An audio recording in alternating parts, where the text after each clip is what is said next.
is Trump and the King. Yet again, in a post on Truth Social, the post was a response to Donald Trump's post, this is, to report the monarch is considering inviting the United States to become the next associate member of the Commonwealth. It hoped the royal family could use their soft power to reduce tensions between the Canada and US. Joining me now to make sense of all of this, Trump madness every morning, isn't it? Is royal commentator and historian Rafe Heydel-Mankoo. Rafe, thank you so much for joining me today. Absolute pleasure. Can this actually be a thing? Can this happen? Well, look, when I saw these headlines yesterday, Trump agrees to join the Commonwealth, it was the most surreal headline I think I've ever seen. That's what I thought. April Fool's Day has come a week early. You know, instinctively, I think it's a terrible idea. But actually, this was first touted back in 2017 when we left the EU and the Royal Commonwealth Society, which is not the Commonwealth Secretariat that runs the Commonwealth, but it's a very big charity. They thought we must make the Commonwealth a new type of EU to take up trade and diplomatic links and strengthen the bonds between the Commonwealth. And there was an idea that having the Americans as an affiliate member, not a full member, would strengthen the bonds between Britain and the USA. Of course, it didn't come to anything. We must say here, nothing here has been confirmed. We don't know whether this is actually a real story or not. We'll have to wait and see what happens during the state visit. It's not within His Majesty's gift to offer this. Even though he's head of the Commonwealth, the Secretary-General must discuss this with the member states before any invitation is given. And, you know, the America would have to formally apply. That's for full membership. This thing is an affiliate membership, an associate member. It has never existed before. I mean, you know, they have credentials. They were a former British colony under the Crown, so they have a better case than the last four countries, none of which were actually part of the British Empire, Mozambique and Rwanda and so forth. And next year, of course, is the 250th anniversary of independence, so it might be rather fun to have them come back and recognise the King in their anniversary year, but that's a bit mischievous. I'm not sure that the Canadians would be that keen on this, however. The Canadian question, this is going to be the problem here. If they all have to agree on it, Canada might have a bit of an issue with it. I mean, the thing is, the Canadians have been increasingly looking towards the Commonwealth as an alternative to America, given the treatment that it's been receiving from Trump's trolling about the 51st state. And, of course, we know that Trudeau and the new Prime Minister, Mark Carney, both had an audience with the King. So if this was going to happen, it would have been discussed then, and I can't really see either of them being warm to this idea. So I suspect that this actually may be a non-story.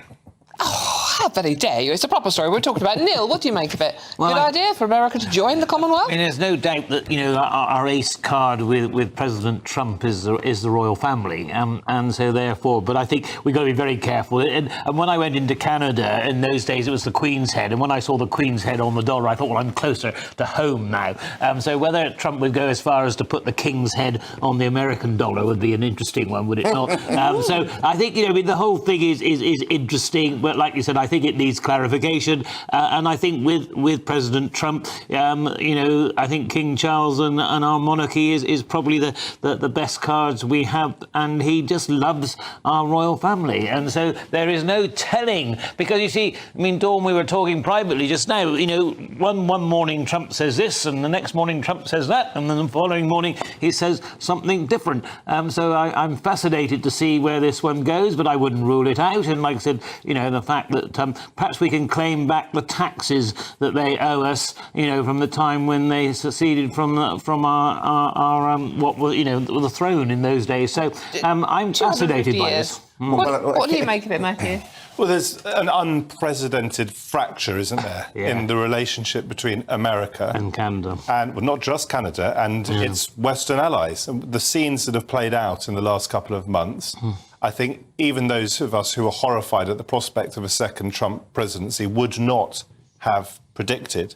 And what it seems to me is happening is that Starmer and the government are using the monarchy strategically in order to try to keep Trump on side. As you said, quite rightly, Neil, the royal family seems to be our Trump card, no pun intended.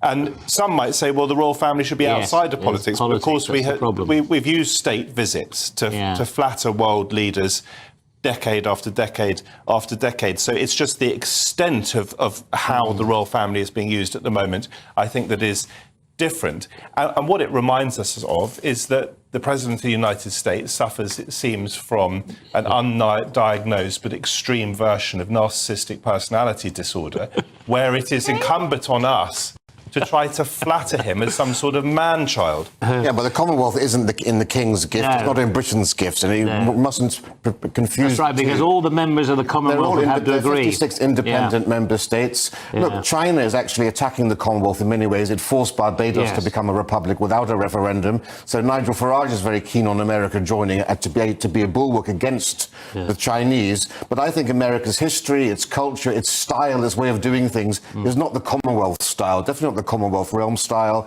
It's a very different type of politics. He would increasingly politicise it, let alone dominate the Commonwealth Games. Oh, of course, we'd lose everything. Rafe Heydel-Mankoo, thank you so much.